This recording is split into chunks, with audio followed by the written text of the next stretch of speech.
UGC ने एक हाल फिलहाल में सर्कुलर जारी किया, हमने बहुत सारे मेल्स किए यूजीसी को ये सर्कुलर जारी होने से पहले कि आप, चूंकि ट्रांसपेरेंसी ही अकाउंटेबिलिटी तय करती है और बिना इन्फॉर्मेशन के कोई डिसीजन नहीं लिया जा सकता, तो हमने बहुत सारे मेल्स यूजीसी को भी किए थे, बहुत सारा मेल हमने एजुकेशन मिनिस्टर जो है उनको किया हुआ था।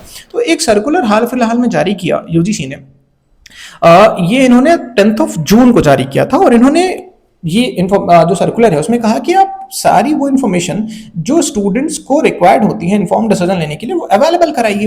अब हम बहुत खुश हो गए इस सर्कुलर से कि भाई अब तो चलो ट्रांसपेरेंसी आएगी। और अगर आप इनका सर्कुलर देखो और पढ़ो तो स्टार्ट ही ये लोग करते हैं, national education policy 2020 emphasizes transparent self disclosure by higher education institutions और public self disclosure by HEI in fact is one of the fundamental principles of the policy। अब इन्होंने कुछ पैरामीटर्स यहां दिए कि इन पैरामीटर्स के ऊपर आप इंफॉर्मेशन अवेलेबल कराइए। हालांकि आज 10 तारीख को इन्होंने दिया, तो 20 दिन के करीब करीब में हो गए, बट आप देख रहे हो कि इन्फॉर्मेशन, ये सारा इन्फॉर्मेशन अवेलेबल नहीं कराया गया है। खास करके जो फैकल्टीज वाली डिटेल्स थी कि फोटो के साथ आपको दिखाना है, वो नहीं दिख रहा है। अब हमने क्या किया कि हमने पूछा यूजीसी से आरटीआई लगा के कि भाई ये जो आपने सर्कुलर जारी किया हुआ है, पहले तो बहुत खुश थे कि हाँ ठीक है, ये बहुत मतलब एक बहुत हमारे लिए एक बहुत बड़ा डेवलपमेंट है कि यूजीसी ने अब इंस्टीट्यूशंस को बोला हुआ है कि आप डेटा को पब्लिकली अवेलेबल कराइए, वो भी बिना लॉगिन किए। ये नहीं कि कोई वेबसाइट पे जा रहा है तो पहले उसकी लीड जनरेट कराइए, उसके बाद कॉल करना स्टार्ट करें, बिना रजिस्ट्रेशन कराए हुए, बिना उससे कोई डिटेल लिए हुए आप ये सारा डेटा अवेलेबल कराइए। तो हमने क्या किया, हम बहुत उत्साहित हुए, हमने यूजीसी को मेल आरटीआई फाइल किया है, क्योंकि कुछ इसमें क्लैरिफिकेशन की जरूरत थी। जैसे फैकल्टीज पे इन्होंने केवल ये लिखा हुआ था कि department school centre wise faculty staff details with photograph. अब इसमें क्या क्या इन्फॉर्मेशन अवेलेबल होना चाहिए, जैसे मैंने बताया आपको कि वहां पे उनके पास वर्क एक्सपीरियंस भी है, तो इंडस्ट्री का वर्क एक्सपीरियंस कितना है, टीचिंग का वर्क एक्सपीरियंस कितना है, मतलब इसमें कंप्लीटली बताया नहीं कि क्या क्या इन्फॉर्मेशन अवेलेबल होना चाहिए स्पेसिफिक्स में। इन्होंने केवल दिखाया हुआ है कि department school centre wise faculty staff details with photographs. तो फोटोग्राफ तो कंप्लीटली वहां पे नहीं दिखा था, ये तो देख गया आपको। अब तो हमने आरटीआई फाइल किया, हमने 10 सवाल पूछे, ठीक है, 10 सवाल हमने पूछे। अब वो 10 सवाल क्या थे मैं आपको बताता हूं, ये सर्कुलर आपके स्क्रीन पे चल रहा होगा, ये आप पढ़ सकते हो, ठीक है। अब इसमें 10 सवाल जो हमने पूछे वो ये है, क्योंकि इन 10 सवालों के जवाब नहीं थे उस सर्कुलर में। पहला सवाल जो हमने पूछा वो ये है कि ये जो सर्कुलर आपने जारी किया है, ये बहुत अच्छा सर्कुलर है, नो डाउट, बट क्या ये सर्कुलर हायर एजुकेशनल इंस्टीट्यूशंस के लिए मैंडेटरी है फॉलो करना या ये ऑप्शनल है? पहला सवाल हमारा था।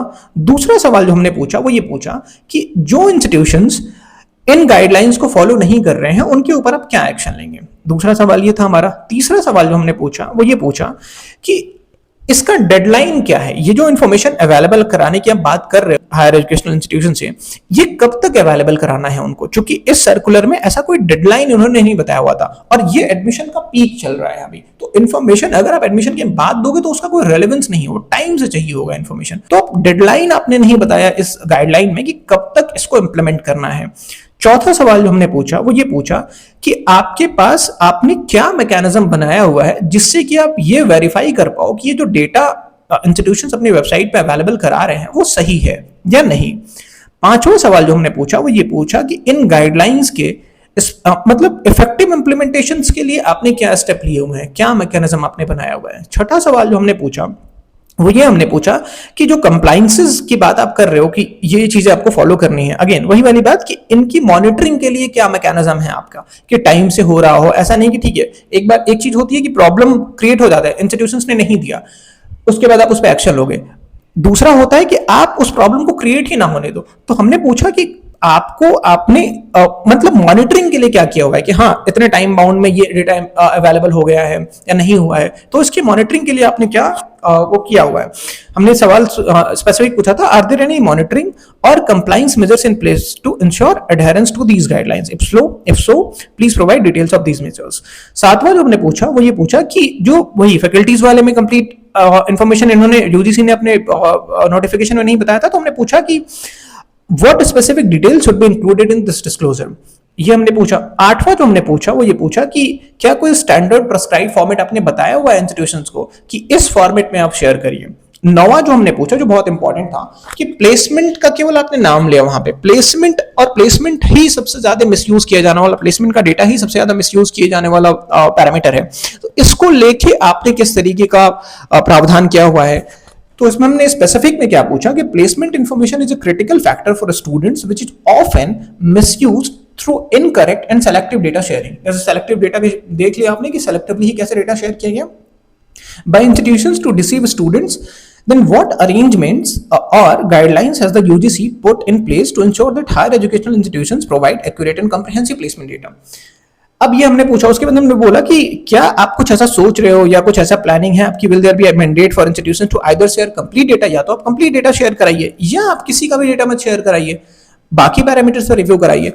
अब मतलब हमने ये इंफॉर्मेशन मांगा था 17 तारीख को, आज जो इन्फॉर्मेशन आया बहुत अजीब सा इन्फॉर्मेशन उन्होंने दिया। 10 पॉइंटर्स का इन्फॉर्मेशन मांगा गया था और जो इन्होंने इन्फॉर्मेशन दिया वो इन्फॉर्मेशन केवल इतना दिया कि मैं आपको दिखाता हूं इन्होंने क्या इन्फॉर्मेशन दिया। एनसी की आप बात करते हो, बट जब आपसे इन्फॉर्मेशन मांगा जाता है तो अब सवाल क्या पूछा जा रहा है और जवाब आप क्या दें। 10 सवाल स्पेसिफिक सवाल पूछे गए थे, मैंने आपको बताया। अब इनका रिप्लाई क्या आया उस 10 सवाल के जवाब में कि the direction given by the UGC apply to all universities located in India.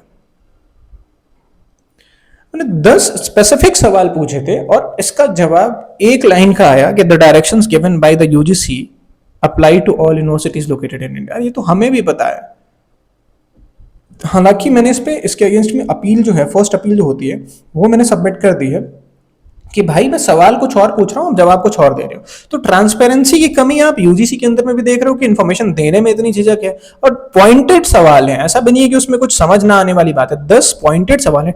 Deadline कब तक है, इसका जवाब ये कैसे हो सकता है कि direction given by UGC to apply, मतलब पूछा गया कि कब तक इसको इंप्लीमेंट कराना है, इंस्टीट्यूशंस के लिए मैंडेटरी है या नहीं है, कब तक उसको अप्लाई, मतलब वो कब तक इन्फॉर्मेशन वो अवेलेबल कराएगा, क्या एक्शन लिया जाएगा अगर वो नहीं इंप्लीमेंट करता है। तो उसका जवाब केवल ये है कि the direction given by the UGC apply to all universities located in India. तो ये हाल है। अभी जो नीट वाला पूरा विवाद चल रहा है उसमें क्या हुआ, एनटीए ने मतलब बताया नहीं और उसके बाद ग्रेस मार्क दे दिया, और बाद में जब पता चला तो फिर हल्ला मचना स्टार्ट हुआ। तो सबसे बड़ी दिक्कत ये है ट्रांसपेरेंसी की बात करना और एक्चुअल में उसको इंप्लीमेंट करना, दोनों में बहुत बड़ा डिफरेंस है। तो देखते हैं अब यूजीसी का क्या आता है। हमने फर्स्ट जो अपील है वो फाइल कर दी है। अगर यहां से सेटिस्फैक्टरी आंसर नहीं मिलता और इसके इंप्लीमेंटेशन में अगर डिले होता, हम कुछ नहीं चाहते, हम बस ये चाहते हैं कि ये जो आपने नोटिफिकेशन जारी किया है इसमें थोड़े बहुत इंफॉर्मेशन और ऐड करके इसको इंप्लीमेंट कराइए आप। और अगर नहीं होता है तो फिर जितने भी लीगल ऑप्शंस हो सकते हैं, चाहे वो पीआईएल फाइल करने की बात हो या जहां भी हम लोग जा सकते हैं, वो सारी कोशिशें करेंगे और उसमें भी आपका साथ चाहिए होगा। क्योंकि देखो हमारी थियरी जो है या जो मानना है वो बहुत सिंपल है। जिस दिन इंडिया में ये सारा इंफॉर्मेशन पब्लिक डोमेन में अवेलेबल करा दिया गया उस दिन उसका इंपैक्ट बहुत सिंपल होगा, बहुत सिंपल होगा। होगा क्या, आज प्रॉब्लम्स हैं लेकिन प्रॉब्लम्स कोई बताता नहीं है। अब इस ओपेसिटी का या इस पारदर्शिता की कमी का बेनिफिट एडमिशन कंसल्टेंट लेता है, कॉलेजेस लेते हैं, जो बड़े बड़े एडमिशन प्लेटफॉर्म्स है वो लेते हैं और बच्चों को बेवकूफ बना के एडमिशन करा देते हैं सब स्टैंडर्ड कॉलेजेस में। अब स्टूडेंट के पास कोई तरीका ही नहीं है इन्फॉर्मेशन वैलिडेट करने का। ऐसे ऐसे मतलब मैं ऑलरेडी इस सिस्टम का पार्ट रह चुका हूं तो मैं आपको बता रहा हूं। तो ऐसा होता था कि बीबीए में कोई बच्चा एडमिशन के लिए आया, कॉलेज की प्लेसमेंट हुई नहीं है, बट स्टिल बच्चे ने पूछा। अभी जो एडमिशन काउंसलर्स होते हैं बेसिकली सेल्स एजेंट्स होते हैं, उनका काम होता है एक एक एडमिशन कराने का और उसके बदले में अच्छा खासा पैसा मिलता है। पैसा देखो एडमिशन कराना या ये चलो उसमें कोई दिक्कत नहीं है, दिक्कत है गलत इंफॉर्मेशन देके एडमिशन कराना। तो अब होगा क्या कि जिस दिन ये डेटा कंप्लीट पब्लिक डोमेन में अवेलेबल हो गया, अब उसमें क्या होगा कि जो कॉलेज मतलब अब कंप्लीट डिटेल्स अवेलेबल है, अब उसमें दिख रहा है कि ना उस कॉलेज के पास ढंग के फैकल्टीज हैं, ना उस कॉलेज के में प्लेसमेंट हो रहा है, ना वहां पे ना उसका इंटेंट ही है सही मतलब क्वालिटी एजुकेशन प्रोवाइड कराने का। और ये डेटा कंप्लीट पब्लिक डोमेन में अवेलेबल होगा तो उस इंस्टीट्यूशन में कौन एडमिशन लेने जाएगा, वो इंस्टीट्यूशन बंद हो जाएगा अगर एडमिशन ही नहीं होगा तो। आज दिक्कत ये वो इन्फॉर्मेशन ही अवेलेबल नहीं है। अब अगर इन्फॉर्मेशन अवेलेबल हो जाएगा तो इंस्टीट्यूशंस के पास दो ही ऑप्शन होगा, या तो उन कमियों को वो सुधारे जिनको एक्चुअल में इस इंडस्ट्री में रहना होगा और जो सीरियस होंगे एजुकेशन को लेके, या तो वो बंद हो। इस दिन अवेलेबल हो गया, अब यकीन मानो इंडिया में जो हायर एजुकेशन सेक्टर है वो कंप्लीटली रेवोल्यूशनाइज हो जाएगा। हर एक स्टूडेंट को क्वालिटी एजुकेशन मिलेगा। केवल मुट्ठी भर स्टूडेंट्स को जो आईआईटीज में पढ़ रहे हैं या आईआईएम्स में पढ़ रहे हैं, जो 1% भी नहीं है शायद, केवल उनका ही हक नहीं है क्वालिटी एजुकेशन पे। इंडिया के हर एक स्टूडेंट का हक है क्वालिटी एजुकेशन पे। और ये जो पूरी कोचिंग इंडस्ट्री चल रही है ये बंद हो जाएगी। जो बिलियंस ऑफ डॉलर्स की जो कोचिंग इंडस्ट्री है ना, जहां केवल सपना बेचा जाता है, वो बंद हो जाएगा। आपको पता है कि एमबीबीएस में सीट 1,20,000 या 1,30,000 ही है, वहां 22 लाख बच्चा क्या कर रहा है। अगर आप स्किल बेस्ड एजुकेशन स्टूडेंट्स को प्रोवाइड कराना स्टार्ट कर दो और हर इंस्टीट्यूशन में क्वालिटी एजुकेशन मिलना स्टार्ट हो जाए, कोचिंग इंडस्ट्री वैसे ही खत्म हो जाएगी। जो सपना बेचा जा रहा है वो वैसे ही बंद हो जाएगा जा रहा है।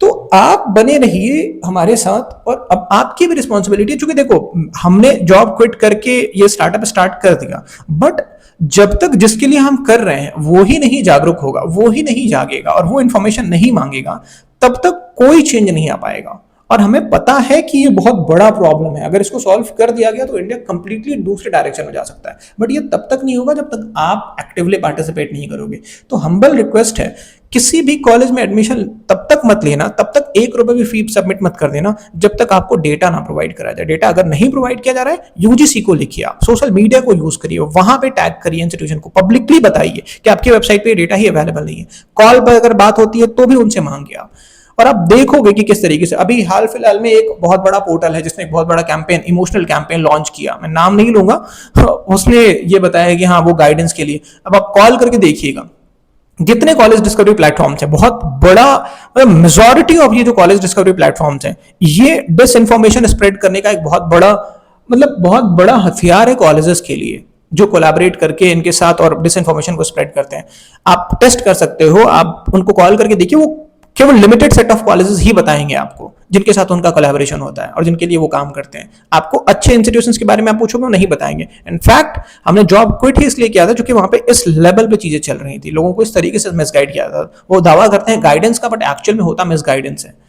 तो थैंक यू सो मच, बहुत सतर्क रहने की जरूरत है, और इस प्रॉब्लम को भी हमें बिल्कुल लग के और मिलजुल के सॉल्व करना होगा, बिल्कुल एक्टिव होकर सॉल्व करना होगा, क्योंकि इसका जो मैग्नीट्यूड है वो और बढ़ने वाला है। अब 1 साल में 2 बार एडमिशन होने वाले हैं, तो आप समझ रहे हो कितना बड़ा, ये प्रॉब्लम और कितना बड़ा होने वाला है, और ये कितनी बड़ी अपॉर्चुनिटी होगी उन सारे लोगों के लिए जो बेवकूफ बनाने पे आए हुए हैं, स्टूडेंट्स को बेवकूफ बना के एडमिशन कराते हैं। तो आपको पहले सतर्क होने की जरूरत है। हमारी जिस भी तरीके से हेल्प कर सकते हैं उस तरीके से हेल्प करिए। बेसिक जो हेल्प कर सकते हैं वो ये है कि वीडियोस को, चैनल को तो सब्सक्राइब करिए, क्योंकि सिंपल सी बात है, जहां नंबर्स दिखते हैं उसकी वैल्यू होती है, उसका इंपैक्ट होता है। तो हमारी अगर आप एक्टिवली पार्टिसिपेट करोगे तो ही हमारी बात सुनी जाएगी, चाहे वो गवर्नमेंट में हो चाहे अलग अलग इंस्टीट्यूशंस में हो। तो एटलीस्ट इतना तो करिए कि चैनल को सब्सक्राइब करिए, इसको शेयर करिए और भी अपने स्टूडेंट्स के साथ, और ये डेटा मांगिए, क्योंकि आपके बिना एक्टिव पार्टिसिपेशन के कुछ भी नहीं होने वाला है। तो थैंक यू सो मच।